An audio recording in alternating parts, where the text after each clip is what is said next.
Il était une fois, dans une ville en Afrique, une jeune et belle fille nommée Alice. Alice a 22 ans et est en deuxième année d'études en art dramatique. Elle a une immense passion pour devenir actrice un jour, et d'après ses performances à l'école, il est évident qu'elle est née pour être actrice. Dans son département, Alice est considérée comme l'une des meilleures actrices de son école. Mais un jour, les choses prennent une mauvaise tournure. Alice reçoit un appel lui annonçant que son père, M. Roy, a eu un accident de voiture en rentrant du travail et qu'il est à l'hôpital. Alice a perdu sa mère d'un cancer il y a à peine un an, et son père est le seul à subvenir à ses besoins et à ceux de ses deux jeunes sœurs, Linda et Mercy, qui sont encore au lycée.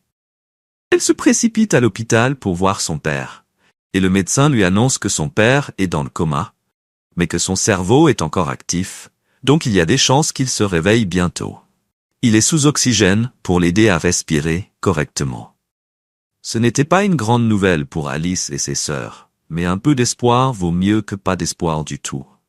Alice doit trouver un moyen de prendre soin de ses sœurs. Elle n'étant plus si jeune, elle peut les laisser pour aller à l'école, mais chaque week-end, elle rentre à la maison pour tout organiser pour la nouvelle semaine.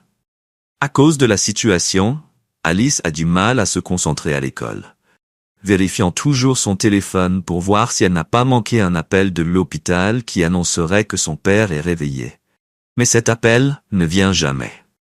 2 mois passent, et il n'y a aucun signe de réveil de son père. Alice ne sait plus quoi faire, il ne reste plus d'argent pour qu'elle puisse se nourrir.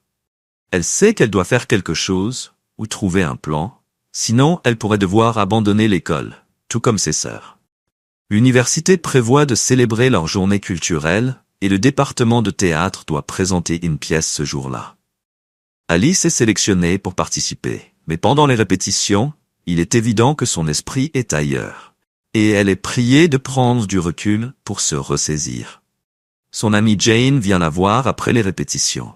Alice se confie à elle, et Jane lui dit « Mon amie, c'est moi qui paie mes frais de scolarité et de logement. » Alice lui demande comment. Jane répond « J'utilise ce que j'ai pour obtenir ce que je veux. Télécharge juste l'application de rencontre et trouve des hommes dessus. Ils paient bien si tu négocies bien avec eux. » Alice demande « N'est-ce pas de la prostitution ?» Jane répond « Pas vraiment. Certaines personnes trouvent l'amour sur cette application. Ce sont des filles qui ont besoin d'argent pour résoudre 1 ou 2 problèmes. Ce n'est pas comme si tu allais te mettre dans la rue pour vendre ton corps. » Mais Alice refuse. Jane prend le téléphone d'Alice et télécharge l'application, y ajoute ses photos et lui dit « Si tu veux, regarde. Sinon, tu laisses tomber. C'est ton choix. » Ce week-end-là, Alice rentre chez elle et constate qu'il n'y a absolument rien pour que ses sœurs puissent manger. Elle utilise le dernier argent qui lui reste pour leur acheter quelque chose de petit. Ce soir-là, alors que ses sœurs dorment, Alice est assise sur son lit, éveillée, incapable de dormir et pleurant. Elle a une relation très proche avec son père. Même avant la mort de sa mère, elle lui racontait tout. Elle est allée plusieurs fois à l'hôpital pour parler à son père, car on lui a dit que cela pourrait l'aider à se réveiller. Mais pour l'instant, son état reste inchangé. Lors d'une de ses visites, elle lui raconte tout, y compris l'application que son amie Jane a téléchargée sur son téléphone. Mais elle lui assure qu'elle ne l'utilisera pas et qu'elle trouvera un moyen de s'occuper de ses sœurs. Assise sur son lit, Alice pleure en pensant à ce qu'elle peut faire pour trouver de l'argent. Elle n'avait presque rien à manger ce soir-là, et elle a promis à sa petite sœur qu'elles auraient de quoi manger le matin. Son téléphone vibre, c'est une notification de l'application que Jane a téléchargée. Elle regarde et voit la photo d'un homme séduisant qui lui demande si elle est disponible. Alice l'ignore d'abord, mais elle se souvient de ce que Jane lui a dit, que certaines personnes trouvent le véritable amour sur cette application, alors elle répond « Oui, je suis disponible. » L'homme lui demande son nom, il commence à discuter, et il lui propose de venir la chercher, disant que c'est vendredi soir et qu'il ne veut pas aller en boîte seule. Elle ne répond pas, et l'homme insiste « Bonjour, tu es là ?» Elle ignore, et finalement il s'excuse disant « Désolé, je te donnerai 5 000 pour la soirée et je veillerai à ce que tu rentres chez toi en toute sécurité. » Alice regarde son téléphone, pensant à tout ce qu'elle pourrait faire avec cet argent. Elle pourrait peut-être ne pas abandonner ses études si cela se passe bien, mais elle devra vendre son corps pour obtenir cet argent. Alors qu'elle réfléchit, sa petite sœur entre dans la chambre, disant qu'elle n'arrive pas à dormir, parce qu'elle a très faim. Alice parvient à la calmer en lui promettant qu'elle sortira acheter tout ce qu'elle voudra ce soir. Elle envoie ensuite sa position à l'homme et lui donne son numéro de compte bancaire. Il répond « Je suis en route » et immédiatement, elle reçoit une alerte de 5000 sur son téléphone. Elle sortit rapidement cette nuit-là et acheta du pain pour sa sœur. Le gars arriva, elle hésitait à le suivre.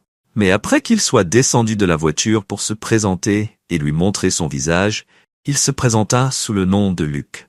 Ils montèrent dans la voiture et partirent. Le week-end se termina et Alice retourna à l'école. Elle s'assit avec son amie Jane et lui raconta comment elle était sortie avec un homme appelé Luc, qu'elle avait rencontré sur l'application Eco Club. Elle avait rencontré un autre homme riche appelé Oscar. Jane ajouta « Tout le monde connaît Oscar, c'est un jeune millionnaire. » Alors Alice dit « Oui, Luc et moi étions dans la section VIP d'Oscar, mais la partie que je n'ai pas aimée, c'est de coucher avec Luc. C'est un gars sympa, mais je me sens mal à ce sujet. » Jane lui répondit « Allez, ma chère, une fille doit faire ce qu'elle a à faire. » Un autre mois passa, et le père d'Alice ne s'était toujours pas réveillé. Un matin, alors qu'Alice s'apprêtait à entrer en classe pour un cours, elle reçut un appel de l'hôpital, lui annonçant qu'ils avaient des nouvelles et qu'elle devait venir à l'hôpital. Elle pensa que c'était une bonne nouvelle et se précipita à l'hôpital. Mais en arrivant, elle reçut la pire nouvelle de sa vie.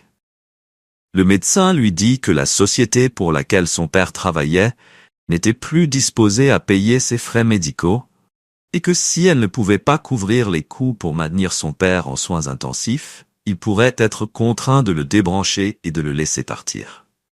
Cette nuit-là fut la pire de la vie d'Alice depuis la mort de sa mère.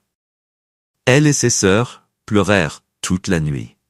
Elle devait trouver 350 000 pour assurer le traitement de son père pour le mois suivant, sinon il le débrancherait de l'oxygène. Alice ne savait pas quoi faire. La seule option qui lui restait, c'était Oscar. Elle ne savait pas comment il avait obtenu son numéro, mais il l'appelait depuis un moment, lui proposant 50 000 pour passer une nuit avec lui.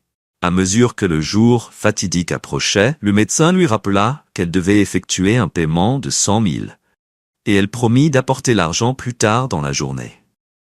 Elle alla à l'hôpital, raconta tout à son père, et lui dit qu'elle allait le faire pour sauver sa vie. Elle n'avait pas le choix. Elle ne pouvait pas se permettre de perdre ses deux parents en moins de 2 ans. Ce soir-là, Alice appela Oscar et lui dit qu'elle était prête. Oscar lui envoya de l'argent pour prendre un Uber, et elle alla lui rendre visite. Il vivait seul dans un grand manoir, sa maison était très belle. Il l'emmena dîner dans un restaurant très cher, puis, ils rentrèrent et passèrent à l'acte.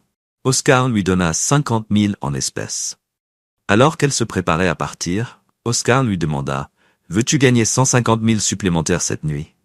Je sais que tu as besoin d'argent. » Elle ne comprenait pas. Oscar lui dit « J'ai un animal de compagnie dans la 2e pièce. Si tu es prête à faire l'amour avec lui, je te paierai 150 000 de plus, et tu repartiras d'ici avec 200 000. » Alice demanda « Quel genre d'animal ?» Oscar ouvrit la porte, et elle vit un grand serpent allongé sur le lit. Elle eut très peur. Oscar lui dit « Ne sois pas effrayé, c'est juste un animal de compagnie. » Il entra et le prit pour lui montrer qu'il ne mordait pas, mais Alice courut et resta près de la porte. Oscar reposa le serpent et ferma la pièce, puis il lui demanda « Alors, que dis-tu? Es-tu partante ou non ?» Alice cria « Non, je ne suis pas intéressée, je veux partir maintenant. » Oscar lui dit qu'elle pouvait s'en aller. Elle se sentit très sale. C'est alors qu'elle comprit qu'Oscar était un ritualiste. Elle jura de ne plus jamais revenir vers lui. Mais une semaine plus tard, Alice n'avait toujours pas trouvé le reste de l'argent. Elle réussit à payer seulement les 50 000 qu'elle avait obtenus d'Oscar, ce qui n'était même pas la moitié de ce dont elle avait besoin. Les médecins lui donnèrent 3 jours pour rassembler 150 000. Sinon, il débrancherait son père. Alice était coincée, elle n'avait pas le choix. Elle appela Oscar et lui demanda si l'offre était toujours valable. Et il répondit que oui. Elle pouvait venir quand elle voulait. Un jour avant la date limite, Alice alla voir le médecin et lui assura qu'elle apporterait l'argent le lendemain matin. Après avoir parlé au médecin, elle alla voir son père, qui était toujours allongé sans bouger dans son lit, et elle lui murmura à l'oreille. En sortant de cet hôpital, je vais faire l'amour avec un serpent pour pouvoir payer tes frais médicaux. Si, après tout cela, tu ne t'en sors pas, je me tuerai, car tout cela n'aura servi à rien. Elle se leva et partit directement chez Oscar. Chez Oscar, il lui offrit un verre, mais elle refusa et lui dit qu'elle était là pour affaire. Alors autant commencer immédiatement. Oscar lui dit, « Allonge-toi dans le lit et éteins la lumière. Laisse mon serpent faire ce qu'il veut, et tu recevras l'argent. 150 000 en liquide. » Il ouvrit une mallette et lui montra l'argent, ajoutant, « Je te donnerai 5 000 de plus pour l'Uber, juste pour te remercier. » Alice, en larmes, dit qu'elle était prête. Elle entra dans la chambre et s'allongea sur le lit. Oscar éteignit la lumière et ferma la porte. Après 2 heures, Alice sortit de la chambre. Elle trouva Oscar dans le salon, en train de boire, et elle commanda immédiatement un Uber. Oscar lui proposa de rester pour manger quelque chose, mais elle refusa et dit qu'elle devait partir immédiatement. Lorsque l'Uber arriva, Oscar lui donna la mallette. Elle vérifia et vit que l'argent était bien là. Oscar rit en disant « Je ne plaisante pas, et je tiens toujours parole. » Puis il lui transféra les 5 000 supplémentaires, et elle partit. Le lendemain, Alice se précipita pour payer les factures de son père. Elle n'avait pas bonne mine et parlait à peine à cause de ce qu'elle avait vécu, mais elle ne pouvait rien dire à ses sœurs, qui ne comprendraient pas. Seule dans sa chambre, plongée dans ses pensées, elle reçut un appel d'Oscar qui criait au téléphone. « Où est mon serpent? Je ne le trouve plus. » Alice raccrocha et bloqua son numéro. Un jour passa et son amie Jane de l'école appela pour lui demander « Qu'as-tu fait à Oscar? Il est venu à l'école avec 2 de ses gardes du corps pour te chercher. Ils ont passé la journée entière à montrer ta photo aux gens. » Alice dit à Jane qu'elle devait se rencontrer en personne pour en discuter. Plus tard, elles se retrouvèrent dans un restaurant. Alice portait un déguisement. Jane lui demanda ce qui se passait, et Alice lui raconta toute l'histoire, concluant par « Je ne pouvais pas aller jusqu'au bout avec le serpent. Quand il a commencé à lécher tout mon corps, et s'apprêtait à aller plus loin, j'ai pris tête et je l'ai tué. J'ai essayé de supporter, mais je n'ai pas pu, alors je l'ai tué. » Jane, effrayée, demanda « Tu as fait quoi? Pourquoi tu n'es pas venu me voir avant d'aller chez Oscar? Pourquoi prendre un tel risque pour de l'argent? Donc tu as tué le serpent. Où est-il maintenant? » Alice répondit « J'ai pris le serpent et l'ai jeté quelque part. » Jane demanda « Comment as-tu réussi à quitter la maison avec un si gros serpent sans qu'Oscar ne se doute de rien? » Alice répondit « J'avais pris un grand sac de voyage pour transporter l'argent qu'il devait me donner en liquide. Mais comme il m'a donné l'argent dans une mallette, j'ai utilisé le sac pour emporter le serpent. » Jane resta silencieuse un moment, des frissons la parcourant, avant de dire « Alors Oscar est un ritualiste. Mais ma chère, tu es dans de beaux draps. Que vas-tu faire? Il ne te laissera pas tranquille, et tu ne sais pas ce qu'il pourrait te faire s'il te retrouve. » Alice, terrifiée, répondit « Je suis tellement effrayée. Je n'arrive même plus à dormir. Je me demande si je ne devrais pas aller à la police et tout leur raconter. » Jane lui répondit « Et que vas-tu dire à la police? Que tu es allé chez un homme et que tu as tué son animal de compagnie. Aujourd'hui, les serpents sont des animaux de compagnie. Ce serait ta parole contre la sienne, et il a suffisamment d'argent pour te faire emprisonner. Au final, tu serais celle qui aurait tué son animal de compagnie. » Alice resta silencieuse, triste et confuse. Jane lui suggéra alors « Peut-être que tu devrais quitter la ville pour un moment, aller au village et te cacher jusqu'à ce que ça se calme. Cela affectera tes études, mais tu pourrais appeler le responsable de notre département et lui dire que tu seras absente un moment puisqu'il reste du temps avant les examens. » Alice refusa. « Non, je ne peux pas partir. J'ai fait tout ça pour mon père, je ne peux pas l'abandonner. » Jane lui assura qu'elle irait voir son père de temps en temps et lui donnerait des nouvelles. Alice accepta alors et dit qu'elle partirait avec ses sœurs dès qu'elle rentrerait. De retour chez elle, Alice pressa ses sœurs de faire leur bagage en leur annonçant qu'elles allaient au village. Les sœurs, perplexes, demandèrent des explications, mais elle leur dit qu'elle leur expliquerait en chemin. Elles finirent leurs valises, et en sortant de la maison, elles virent Oscar et ses 2 gardes du corps les attendre. Oscar, furieux, demanda à Alice « Où est mon serpent ?» Alice, tremblante, ne pouvait répondre. Oscar continua « Si tu ne me rends pas mon serpent tout de suite, tu n'aimeras pas ce que je ferai à tes sœurs. »« Où est mon serpent ?» Alice répondit « Je l'ai tué.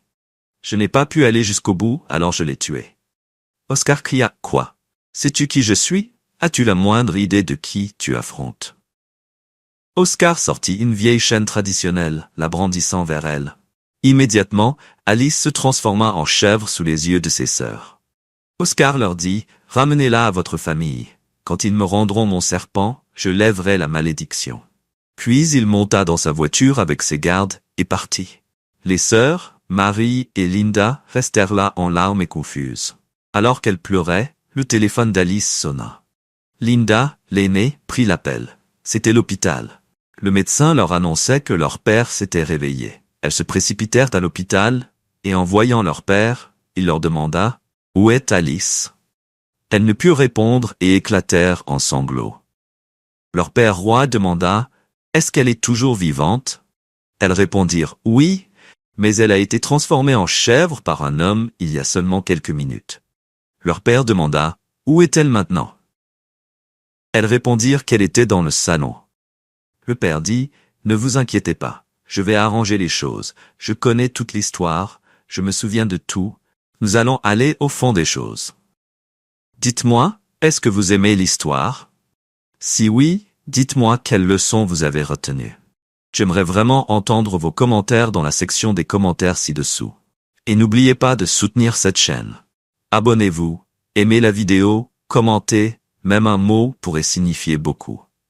Alors, je veux que vous me disiez quelle leçon vous avez retenue de cette histoire. Croyez-moi, ce sont des situations par lesquelles beaucoup de gens sont passés.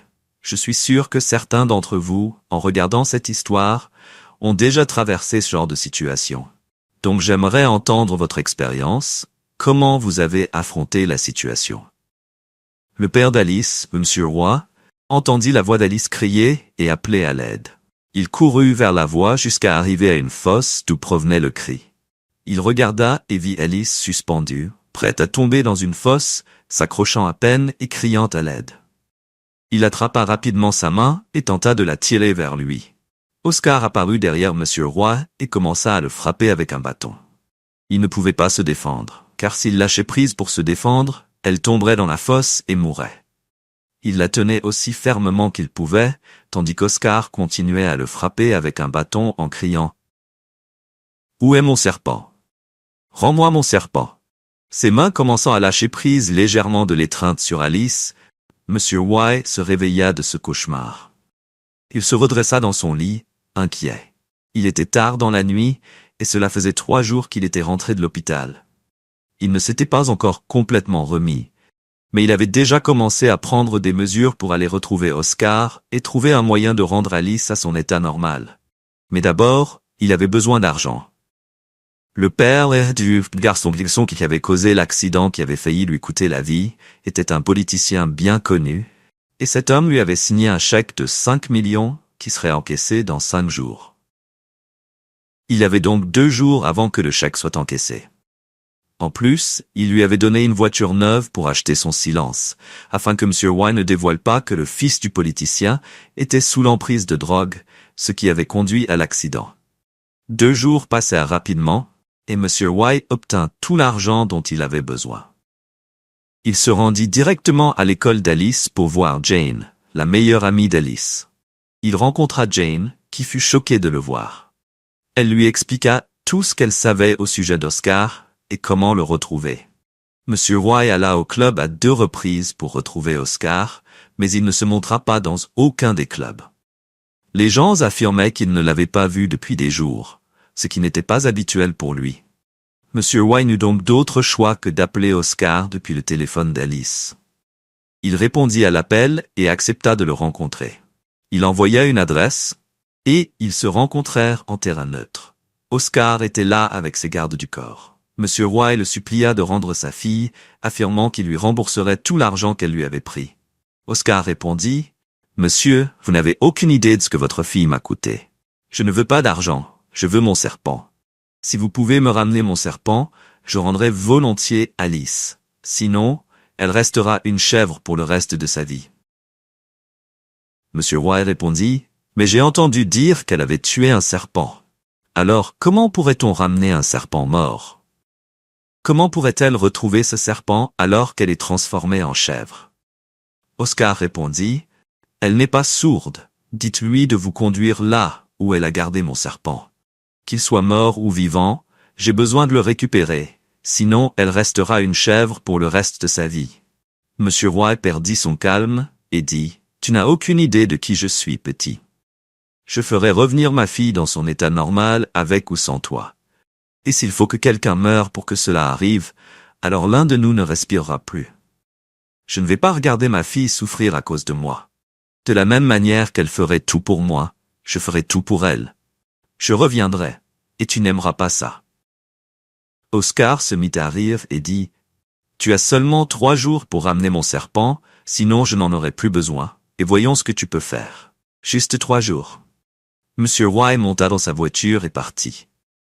Ce même jour, Monsieur Y apprit qu'il existait un guérisseur traditionnel, appelé le Grand, qui pourrait l'aider à inverser la malédiction d'Alice. Il alla immédiatement voir cet homme. En s'asseyant avec le vieil homme, il lui expliqua toute l'histoire. L'homme lui demanda, « Où est ta fille maintenant ?» Monsieur Y répondit, « Elle est à la maison avec ses sœurs. » Le vieil homme fit quelques consultations et dit, « Ce que tu affrontes est très sérieux. Oscar n'est pas celui que tu penses. Oscar est un vieil homme de 172 ans.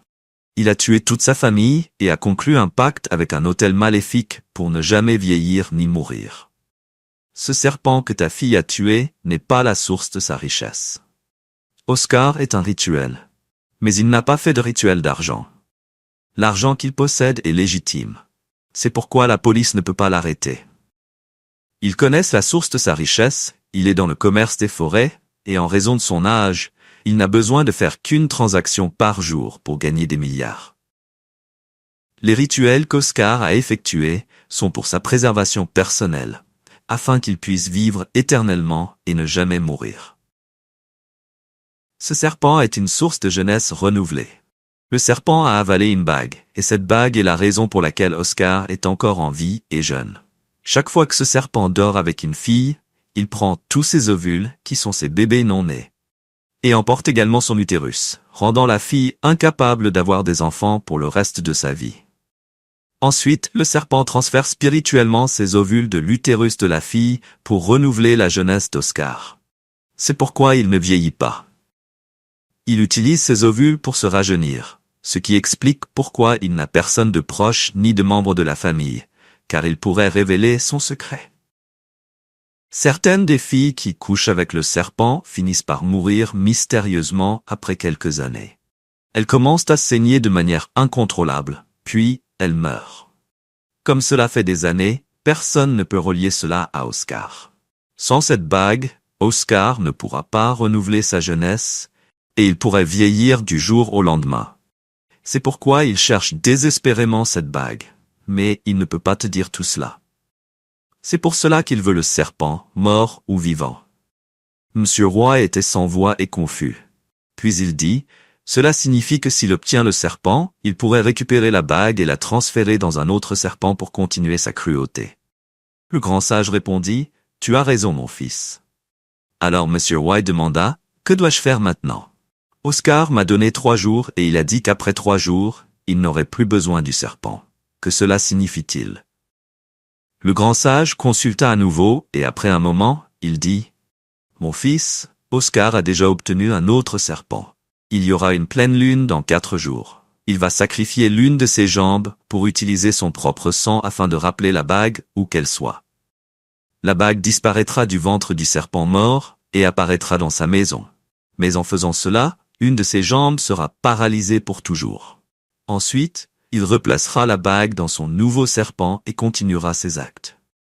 Muir, encore plus confus, demanda alors. « Grand sage, peux-tu me montrer où se trouve le serpent pour que je le ramène à Oscar afin qu'il inverse la malédiction ?» Le grand sage répondit. « Je peux te montrer où se trouve le serpent. Mais si tu te rends chez Oscar avec ce serpent, tu n'en ressortiras pas vivant, car tu en sais déjà trop. Cependant, il y a un moyen de réparer cela. Tu dois récupérer la chaîne qu'Oscar a utilisée pour lancer la malédiction sur ta fille Alice. Si tu peux obtenir cette chaîne et me l'apporter, je renverserai la malédiction sur ta fille. C'est le seul moyen. » Monsieur White dit, « Comment vais-je récupérer la chaîne ?» Le grand sage répondit, « Tu devras t'introduire chez Oscar le jour des rituels. Il sera seul, car il renverra ses gardes chez eux. Infiltre-toi dans sa maison vers minuit pendant qu'il fait les rituels. Si Oscar ne termine pas le rituel cette nuit-là, il vieillira et mourra immédiatement. Il sera donc concentré sur le rituel, et même s'il te voit, il voudra le terminer avant de faire quoi que ce soit contre toi. Cherche la chaîne, rapporte-la moi, et je m'occuperai du reste. » Monsieur Roy répondit, « Je ferai tout ce qu'il faut pour que ma fille retrouve sa forme normale. » Le 4e jour, Monsieur Roy amena ses 2 filles, Linda et Mercy, et Alice la chèvre chez le grand sage avant de partir pour son périple dangereux. Il remit une lettre à Linda, l'aînée, et lui dit, « Si je ne reviens pas demain matin, ouvre cette lettre et vous saurez quoi faire. » Puis, il partit. Cette nuit-là, en arrivant chez Oscar, les chiens étaient lâchés et commencèrent à aboyer. Il lança du pain empoisonné dans le jardin et attendit 15 à 20 minutes. Puis il escalada la clôture et entra dans la cour. Les chiens dormaient. Il pénétra dans la maison sans être repéré. À l'intérieur, Oscar effectuait les rituels dans la pièce où il garde habituellement le serpent. Monsieur Roy ne savait pas où chercher la chaîne car la maison était immense, et il ne pouvait pas tout explorer. Après un moment, Oscar sortit de la pièce pour récupérer quelque chose, puis il retourna sans voir Monsieur Roy, qui était caché. Roy ouvrit légèrement la porte, pour voir ce qu'Oscar faisait, et aperçut le nouveau serpent blanc allongé sur le lit, avec Oscar récitant des incantations à côté. En observant, il vit la chaîne sur la table dans la pièce, et commença à réfléchir à ce qu'il pouvait faire. Peut-être entrer de force, affronter Oscar, le maîtriser et prendre la chaîne. Alors qu'il réfléchissait encore, soudain, Oscar poussa un cri et un coup de tonnerre retentit. La bague apparut immédiatement dans un pot dans la pièce. C'est alors qu'il comprit que s'il n'agissait pas, le rituel serait terminé et sa fille pourrait ne jamais être transformée à nouveau. Il ouvrit brusquement la porte et frappa Oscar au visage. Il courut, prit la chaîne et en voulant sortir, le serpent se dressa pour l'attaquer. Il fit demi-tour, saisit la bague. Aussitôt, le serpent retomba sur le lit. Oscar hurla. « Je vais te tuer !» Monsieur Roy s'enfuit de la maison. En courant vers le portail, Oscar lui tira dans le dos. Il tomba, se releva et Oscar tira de nouveau. Monsieur Roy réussit à sortir du domaine, se traîna jusqu'à sa voiture et démarra. Oscar rentra immédiatement. L'alarme de l'horloge sonna. Assis dans son fauteuil, son corps commença à vieillir. Il prit un verre, y versa du vin, but et s'affaissa, son souffle se raréfiant jusqu'à ce que, enfin, il expire, et le verre tombe de sa main. Monsieur Roy arriva chez le grand sage, titubant, et s'effondra à l'intérieur avec la chaîne en main. 2 jours passèrent, et Alice se tenait au chevet de son père à l'hôpital. Son père avait survécu à la blessure par balle, mais était de nouveau dans le coma, cette fois sans certitude de rétablissement. Cependant, l'accès à son argent laissé dans la lettre permit de payer ses frais médicaux. Un mois plus tard, Alice reçut un appel de l'hôpital. Son père s'était réveillé, mais à cause de la blessure, il ne pourrait plus jamais travailler de sa vie. La police, alertée, perquisitionna la maison d'Oscar et y découvrit des objets occultes, notamment un serpent blanc mort, ainsi qu'Oscar, vieux et décédé. Tout a commencé un soir. Un jeune homme nommé Jack était assis dans le salon lorsque des serpents apparurent de nulle part et remplirent la pièce. Ils venaient vers lui pour l'attaquer. Alors qu'il se rapprochait, il cria et se réveilla. Ce n'était qu'un rêve. Il devint inquiet et se demanda ce qui se passait avec lui. Pourquoi avait-il ce même rêve encore et encore? Plus tard, ce matin-là, Alors que Jack se préparait pour le travail, il dit à sa sœur cadette, Lisa, qu'il avait encore fait ce même rêve sur des serpents. Lisa lui dit qu'il était grand temps qu'il aille voir un pasteur, car les rêves devenaient trop fréquents. Jack, qui ne croyait pas aux pasteurs et aux églises, répondit que ce n'était pas la peine, qu'il trouverait sa propre façon d'obtenir des réponses, et il partit pour le travail. Cela faisait 3 mois que M. Roy avait été libéré de l'hôpital. Sa compagnie d'assurance automobile lui avait enfin versé 2,5 millions pour les dommages subis par sa voiture après leur enquête, en plus des 5 millions qu'il avait reçus du politicien dont le fils était sous l'emprise de drogue et avait percuté sa voiture. Il avait engagé un assistant personnel qui était aussi son chauffeur, car il ne pouvait plus travailler. Avec l'aide de quelques anciens collègues de l'entreprise pour laquelle il travaillait avant l'accident, il avait créé sa propre petite société d'acier, où il moulait du fer et expédiait du fer à des fins de construction. Son assistant personnel chauffeur, qui s'appelait Lucky, vivait avec lui dans la même maison en tant que travailleur à temps plein, l'amenant partout où il voulait aller en raison de sa condition d'être en fauteuil roulant. Ses filles cadettes, Linda et Mary, n'étaient pas toujours heureuses de voir leur père, autrefois plein de vie, maintenant assis dans un fauteuil roulant. Elles blâmaient Alice pour cela. Alors, M. White prit une décision. Il décida d'envoyer Linda et Mary terminer leurs études à l'étranger. Il le fit pour leur donner le temps de guérir et de se concentrer sur leurs études. Alors que Linda et Mary montaient dans l'avion, M. Roy et Alice étaient encore à l'aéroport lorsque M.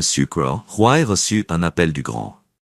Le grand lui dit, « Monsieur Roy, il y a des problèmes, veuillez venir chez moi immédiatement. » Alice demanda à son père ce qui se passait.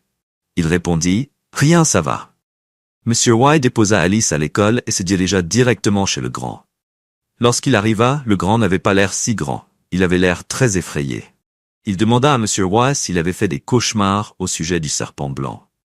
M. Roy répondit qu'il en avait, mais qu'il pensait que c'était juste à cause de ce qu'il avait traversé. Le grand lui demanda ce qu'il voyait lorsqu'il avait ses cauchemars. M. Roy répondit que le serpent blanc venait à lui et s'asseyait à côté de lui. Parfois, il se couchait même sur son corps. Mais il ne lui faisait aucun mal. Le grand répondit, « Pourquoi ne m'as-tu pas dit qu'il y avait un gros problème? Et cette fois, nous pourrions ne pas le trouver aussi facilement qu'avec Oscar. » Roy était confus et demanda ce qui se passait. Le grand dit, « Cette nuit-là, tu es allé chez Oscar, tu te souviens? Je t'ai dit qu'Oscar devrait utiliser son sang pour récupérer la bague, et quand il aurait fini avec les rituels, il serait paralysé d'une jambe. » M. Roy répondit, « Oui, je m'en souviens. » Le grand continua. « Oscar a réussi à invoquer la bague, mais avant qu'il ne puisse finir le rituel, comme tu as pris la bague, tu te souviens? Quand tu as pris la bague, le serpent est tombé sur le lit. » Roy répondit, « Oui. » Le grand poursuivit, « Cette bague est comme de la nourriture pour le serpent, elle a le pouvoir de le contrôler. Donc, quand tu as pris la bague, le serpent est devenu impuissant, il ne pouvait pas t'attaquer. Mais je veux te demander, ton sang a-t-il touché la bague cette nuit-là? » M. Roy réfléchit un moment. « Je pense que oui, car j'ai été abattu 2 fois, tu te souviens? » Le grand dit, « C'est le problème maintenant. Au lieu que le sang d'Oscar se mélange avec la bague cette nuit-là, pour compléter le sacrifice avant que le serpent ne soit donné à avaler, c'est ton sang qui s'est mélangé avec la bague. C'est pourquoi le serpent vient à toi chaque nuit. Et comme tu n'es pas membre de l'autel du serpent, cela a créé un problème. Pour rejoindre cet autel, quelqu'un doit t'y amener et se tenir avec son sang pour toi. » Ainsi Oscar a été amené par un homme nommé M. Don. Don a plus de 183 ans. Il est bien connecté à la plupart des grands hommes de ce pays, donc il est très puissant. M. Don est responsable d'Oscar parce qu'il a introduit Oscar à l'autel du serpent. Il a utilisé son sang et s'est tenu pour Oscar dans le cadre du Covenant de fraternité. Donc seul le sang d'Oscar et son propre sang peuvent toucher cette bague cette nuit-là. Comme ton sang a touché la bague, cela est devenu un problème. Car cela signifie que la bague a trouvé un nouveau membre qui remplacera Oscar. Et si le membre ne se lève pas et ne prend pas sa place à l'autel du serpent, l'homme qui a initié Oscar, qui est M. Don, son corps commencera à se décomposer jusqu'à ce qu'il ramène la bague, ou s'assure que le nouveau membre accepte sa place et devienne un esclave du serpent et aussi un martyr. Donc tu vois, c'est soit tu les rejoins, soit tu rends la bague. Monsieur Roy était choqué. Il cria, « Rejoindre qui, pourquoi faire ?» Puis il demanda au grand, « Comment sais-tu tout cela ?» Le grand resta silencieux. « S'il te plaît, dis-moi comment tu as eu toutes ces informations et comment tu as su le nom de cet homme. » Le grand finit par répondre, « J'ai rencontré l'homme qui a initié Oscar. Il était ici, son nom est Monsieur Dawn. C'est un homme très dangereux. Il nous a donné 2 jours pour décider. Soit tu acceptes et rejoins l'hôtel, soit nous ramenons la bague à lui. » Monsieur Roy demanda, « Et si nous ne pouvons pas trouver la bague, que se passe-t-il » Le grand répondit, « Alors nous sommes morts. » Monsieur Roy demanda donc, « Si je décide de les rejoindre, que va-t-il se passer » Le grand homme répondit, « Tu devrais tuer toute ta famille pour compléter le sacrifice. » Il ajouta, « Mon fils, il n'y a pas de gagnant-gagnant dans cette affaire. » Monsieur Roy était triste et dit qu'il devait y avoir un moyen, il ne pouvait pas perdre toute sa famille, ceux qu'il aime vraiment et pour qui il donnerait sa vie. Le grand homme demanda alors, « Où est l'anneau ? Où as-tu gardé l'anneau » Roy répondit, « Je ne sais pas, cela ne signifiait rien pour moi. En entrant ici, j'ai perdu connaissance et je me suis réveillé à l'hôpital. » Le grand homme répliqua, « Alors, nous devons d'abord fuir et nous cacher avant de savoir quoi faire. Fuyez et cachez-vous. » Monsieur Roy répondit, « Au cas où tu aurais oublié, je suis en fauteuil roulant, comment puis-je fuir ?»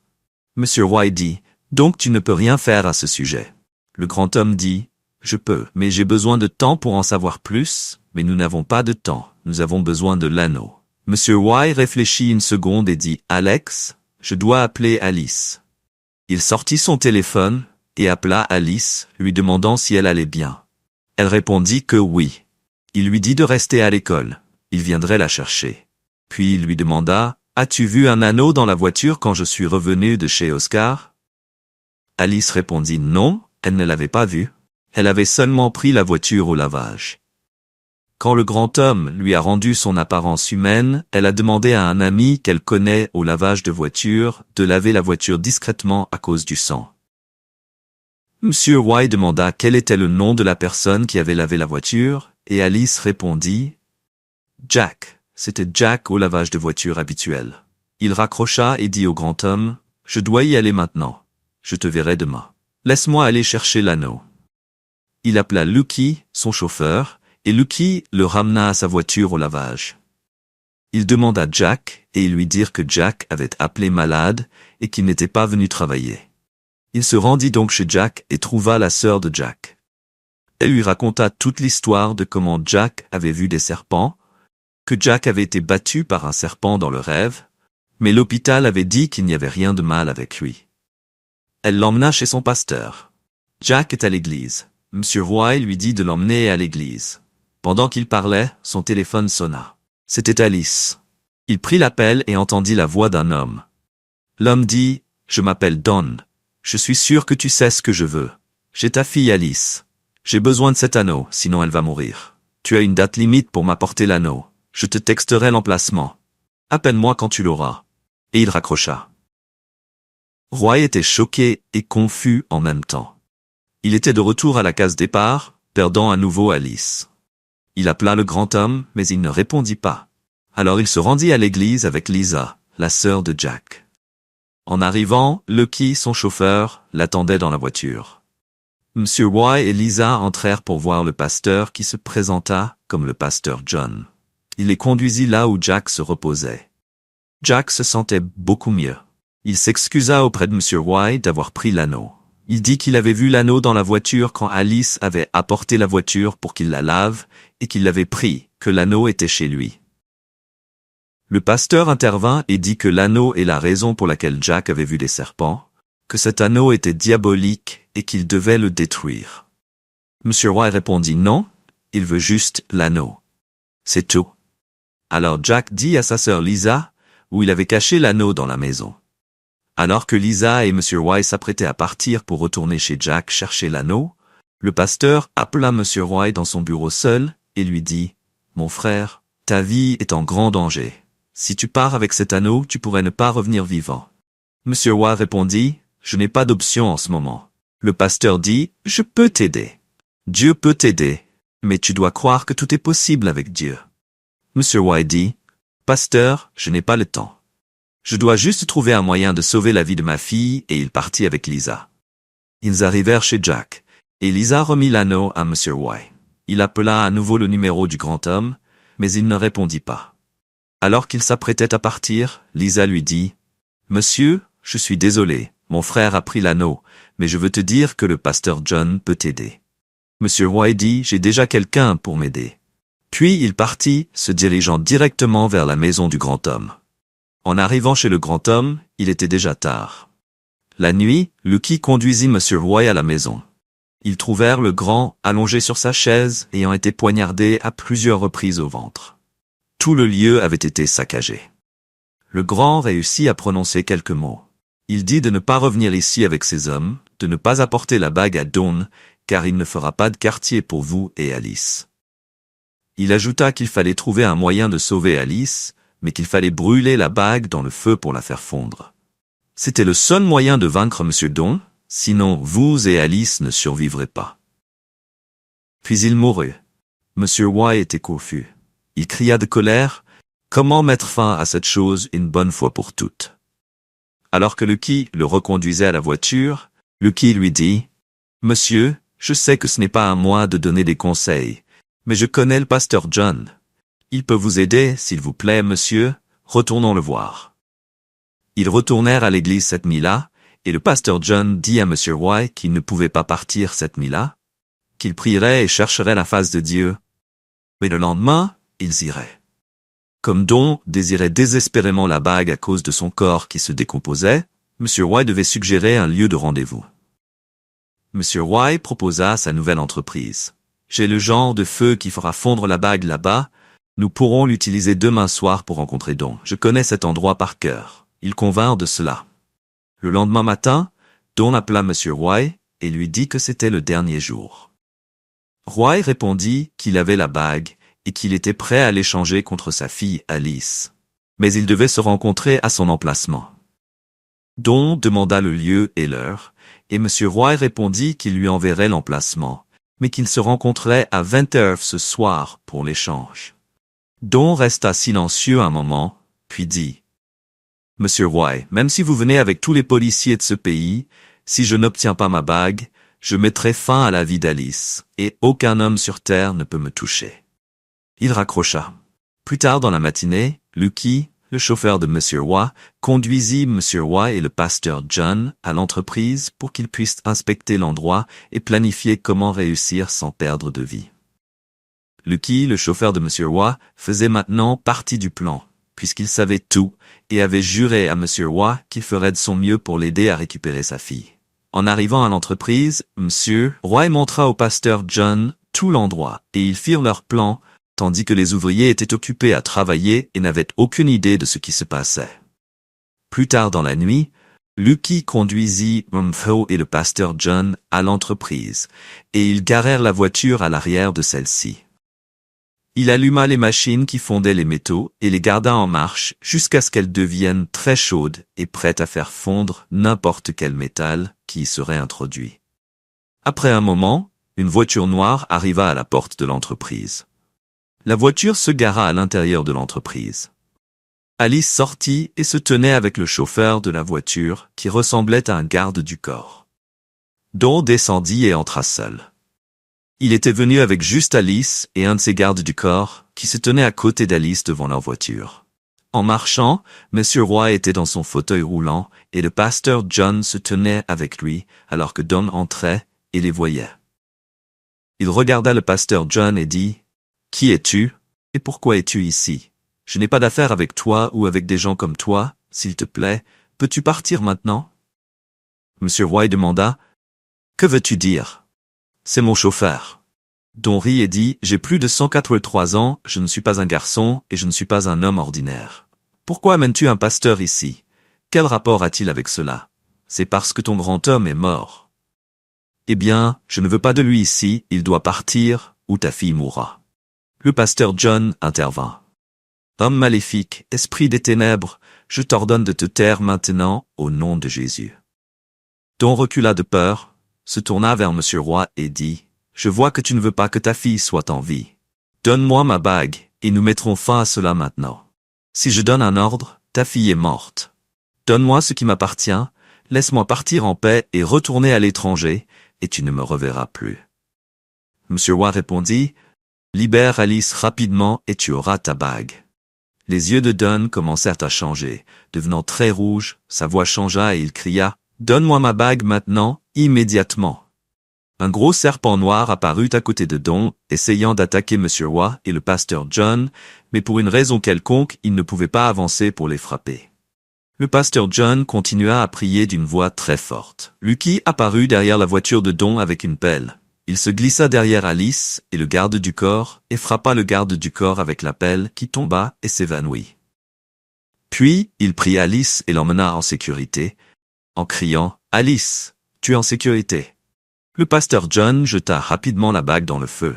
Immédiatement, le gros serpent noir disparut, et Don, son corps commençant à se transformer en vieil homme, devint très vieux en quelques minutes et commença à halter. Puis, il tomba au sol et cessa de respirer. Alice entra et étreignit son père. Après une brève réunion, le pasteur John pria pour Alice et son père, et les bénit. Il dit à Monsieur Roy de se lever, et il le fit. Après avoir fait 2 pas, ils étaient tous heureux et excités.